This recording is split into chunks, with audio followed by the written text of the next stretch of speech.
Сәлем достар, бүгінгі видеода сіз акция сатып алар алдында білу керек 10 алтын ережемен танысатын боласыз. Қазақстанда 1% адам ғана ақшаларын құнды қағаздарға салады екен, ал Жапонияда 40%, ал Америкада одан да көп. Осы адамдардың 90%-ы акция сатып алар алдында ешқандай теориясыз бастаған, және өз эмоцияларына сүйенеді, және ешқандай стратегияға жүгінбейді. Сондықтан акцияға инвестиция жасамас бұрын сізге тым болмағанда қарапайым 10 алтын ережені білуіңіз керек. Бірінші, биржада жақсы және жаман уақыттар бір-бірін алмастырады. Яғни, әрбір курстың құлдыраған сәтінен кейін ол міндетті түрде қайта көтеріледі. Сондықтан, ешқашан курс төмендеген кезде, яғни акция құны сіздің салған ақшаңыздан төмендеп кетсе, акцияны сатпауыңыз керек. Екінші, егер сіз ақшаны салғаннан кейін жоғарғы пайда алғыңыз келсе, онда сіз ақшаңызды кем дегенде 3 жылға дейін тиіспеуге мүмкіндігіңіз болуы керек. Бұлайша айтқанда, салғаннан кейін мүлдем тиіспеуіңіз керек.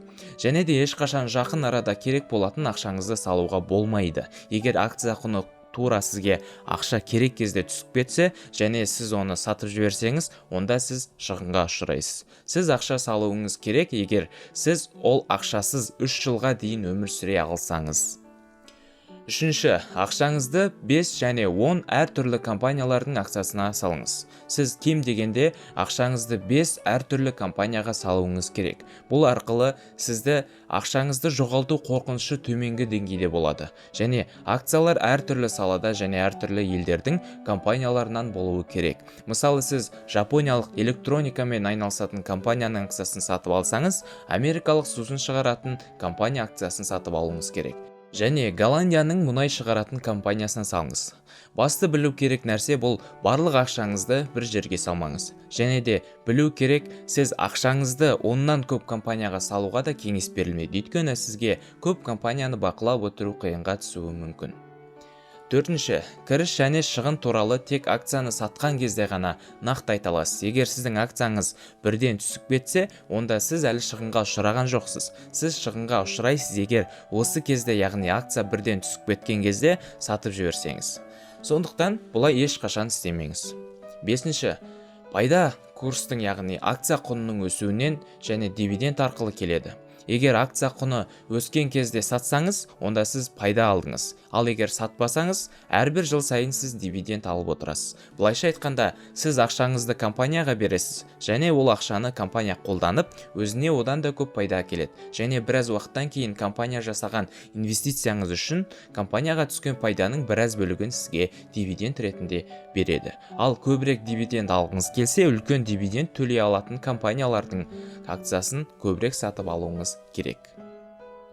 Алтыншы, әрбір құлдыраудың жақсы жақтары бар.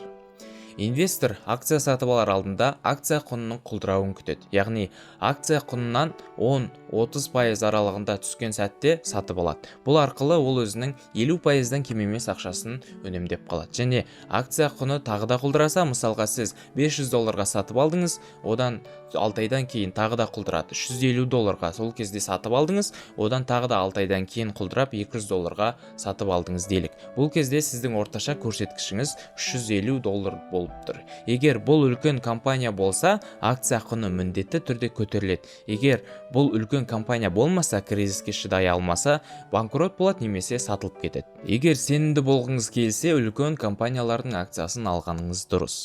Жетінші, жан-жақтағыларды тыңдамаңыз. Курстың өсуі келесі тағы да өсетінін білдіреді, ал құлдырауы оның тағы да құлдырайтынын білдіреді. Сондықтан, бәрі сатып алып жатқанда сатып алмаңыз.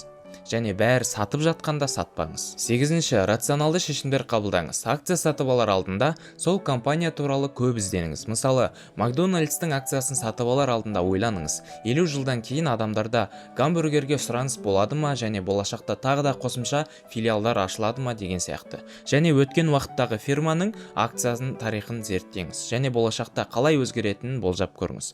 Барынша көбірек ізденіңіз. Мысалға, сізге пайда көп алып келетін, бірақ қорқынышы жоғарғы болуы мүмкін. Және мысалға сіз $2 бір акция сатып алсаңыз, ол 10-20 жылдан кейін $100 болуы мүмкін деген сияқты.